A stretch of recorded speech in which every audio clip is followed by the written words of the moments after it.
Hello, I'm Colin Green, and you are listening to Spike Pit. So Mr. Connolly has been making me feel bad. It's been making me feel guilty, folks. So I've gone back into the archives and I've dug out a cringingly old cut from the past. Episode 9, 23rd of June. Can you believe it? 2018. I was 44 then. 44. Can't believe it. Anyway, hope you enjoy it, folks. If you've heard it, skip it. If you haven't heard it, have a listen. There's some great old buddies of the podcast calling in, and I can't believe I'm getting a little bit of nostalgia for my own show, and it's only 4 years ago. Crazy stuff.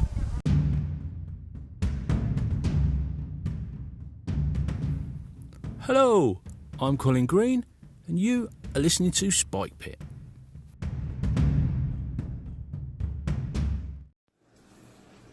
Hey Colin, this is Larry with Follow Me and Die. I'm getting caught up on your podcast here. Episode 5, less consumption and more creativity. That's kind of been something I've trying to do lately. I keep promising myself to quit back in Kickstarters and so forth and just focus on stuff. That doesn't seem to work. As far as where does creativity come from, I'm not sure where it comes from other than anything I've ever seen or done in my life somehow filters in. But the creativity can be fleeting and just disappear. And how do I deal with a block? Well, just power through. That's the only way I know to do. Sometimes you just have to walk away from it, and the last minute it'll pop into your head. And I'm out of time, so I'll talk more about some other thoughts. So that was Larry Hamilton from Follow Me and Die podcast. Thanks for calling in. He's got back on the subject of creativity, and I'm keen to hear from more folks because I'm fascinated on how people are working with their hobby, sources of inspiration in particular, and managing the sort of downturns in inspiration and creativity, and getting this balance between consumption and creativity. I think we can get carried away with consuming and put our creativity on the back burner, and so all the things that we're amassing this vast amount of stuff, and we're not getting to use it or make the most of it. Well, I'm certainly guilty of that, and I've talked about the number of game systems I buy. I called into Random Screed with Jason, and I can almost get a bit of anxiety about the amount of stuff that I've got, and it's just sitting there kind of looming up. So any call-ins about that would be great. And that leads me on to another call-in. Hey Colin, it's Matt from Matt Random. Hey, just want to say I'm glad you're feeling a little better. Sounds like you guys are really in the middle of a drought. I thought it rained in England all the time. 2 months without rain? That's crazy. Maybe it's that nasty global climate change thing. Anyway, glad you're feeling better. You're exactly right about Hobbs, except he's a little bit of a dork. But yeah, man, keep on keeping on. Get some rest. Get out there and take care of that garden. And we'll talk to you later, man. Take care. Thanks, Matt. Matt Random. That was a call-in response to either my last episode or the one before that. I can't recall now. But yeah, I was doing my nut about the weather, and I find anchors quite good for getting a few things off the chest. And as Random Screed was what got me into this, I like to pay a little homage to Jason and his idea to just kind of lay it all out there. So I try and keep true to that spirit, and talk about things I want to talk about at the time. And often this makes me feel a little bit better when something's getting on my nerves. Anyway, I don't want to dwell on that too much. Thanks for calling in, Matt. A little bit of moral support there never goes amiss. Hey, Colin, this is Larry with Follow Me and Die. On your episode 6, you mentioned your NPC cards and the maze rats. I like those tables from Maze Rats. That's what's great about the OSR. You can take a little bit and piece from everything and make it your own.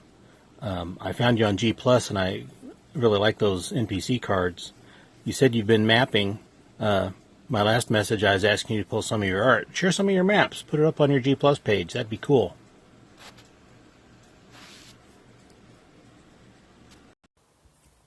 So that was a bit more feedback from Larry. He's called in about some posting I've been doing on G+. I put some NPC record cards that I put on 3x5 note card index cards, just to keep track of a little bit of continuity. I've got keywords that I've taken off of Maze Rats random tables, thrown them together in a sort of doodly mind map kind of fashion, and I just use them as a file for NPCs. So I gather them together.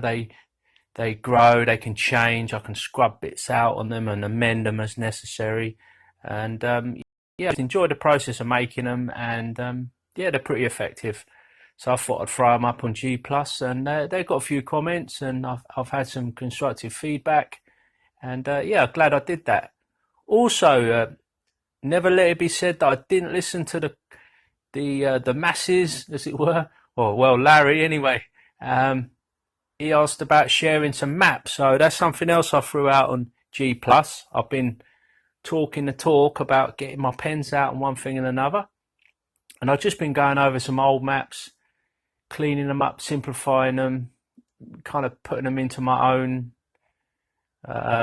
sort of style, as it were. Not that there's anything special, it's just I don't so much like the old grid that you get with the TSR modules, and I'm warming up to do a bit more of my own thing, and I thought I'd like to revisit some of the old classics. So I've been throwing up some map work that I've done, and yeah, that's gone down pretty well. Some interesting comments, and yeah, hope you like that, Larry. I've done as requested, and I'll keep on doing that. So that was a good little shove in the right direction. It also brings me on rather nicely to the subject in hand that I wanted to talk about. You mentioned OSR games and the way you can, the strength of OSR games. Typically, you can pick and choose elements of the rules, drop them in here, take them out there. And yeah, I wanted to talk about one aspect of that, which is infravision. Okay, so infravision. I've had a look at BX. I've gone back to hit the books, and infravision is a heat sensing sight which allows a character to see 60 feet in the dark. That's that. Okay, so that's pretty OSR. Now if we contrast that to 5e, we've got dark vision, as it is now called. Accustomed to life underground, you have superior vision in dark and dim conditions. You can see in dim light within 60 feet of you as if it were bright light, and in darkness as if it were dim light. You can't discern colour in darkness, only shades of grey. Okay, so there we go. Dark vision, infravision, call it what you will. OSR, infravision, we'll go with that. Okay. Now, I've got a problem.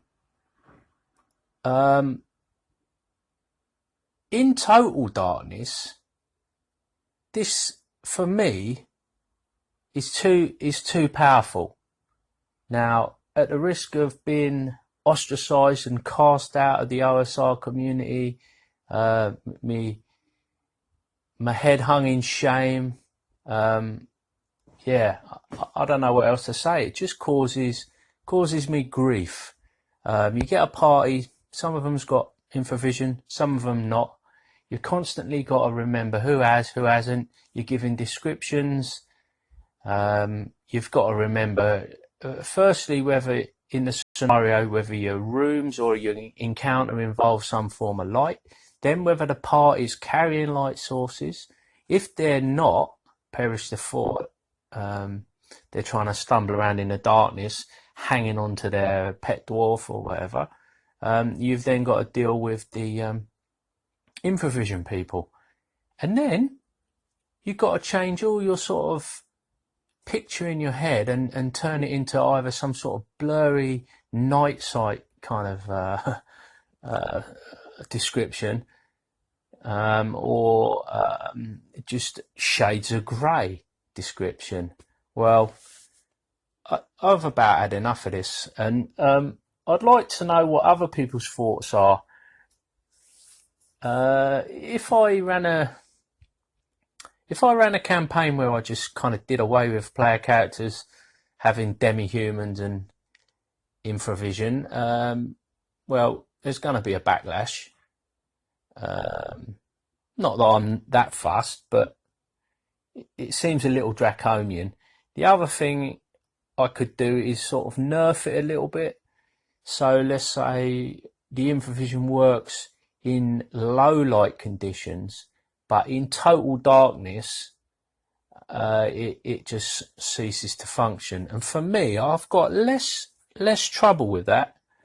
So, yeah, if anybody who's listening wants to contribute their thoughts on this subject, it would be most appreciated. So please call in with your ideas, and let me know what you think. Yeah, I almost forgot. Another couple of problems.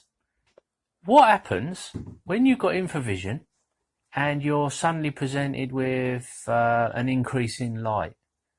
So what happens there? Do you get sort of semi-blinded momentarily? How does this all work? I mean, if you're out in the woods at night and you don't use a torch, you might use, say, like infrared or something like that, a red filter on a light to keep your night vision. I think it takes roughly about a half hour for your eyes to adjust properly.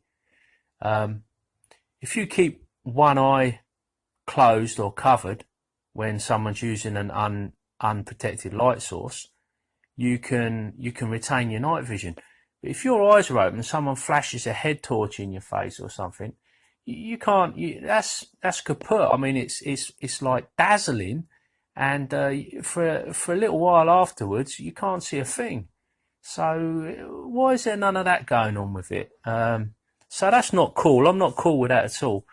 And the other thing, of course, is darkness is a kind of primordial fear. That's my understanding of it. As kids, you know, a lot of kids, and even getting into adulthood, people are frightened of the dark. If you're stuck hundreds of feet underground and you run out of light, good luck to you, because that's going to be bad news. You know, if you've got infravision, we ain't worried about that. Well, we just walk out of here. And the other thing, heat sensing. You know, how accurate is that? You know, if a guy jumps into a pool of cold water, can you not see him anymore once his temperature gets down to the temperature of the water? So, you know, there's a whole pile of questions there. I might be looking into it too much, but yeah. What does everyone else think? So there you go. I think that's a nice place for me to finish up. Thanks for everybody who called in. Like I say, back in episode 1, when I set up this Spike Pit idea, you know, I really rely on call-ins. I want to get the conversation going, and that's the interest in it all for me. I don't really want to listen to my own voice droning on. I kind of want to hear what everybody else has got to say, and that's the beauty of Anchor for me. So yeah, thanks again, guys. Take it easy, look after yourselves, and I'll catch you later.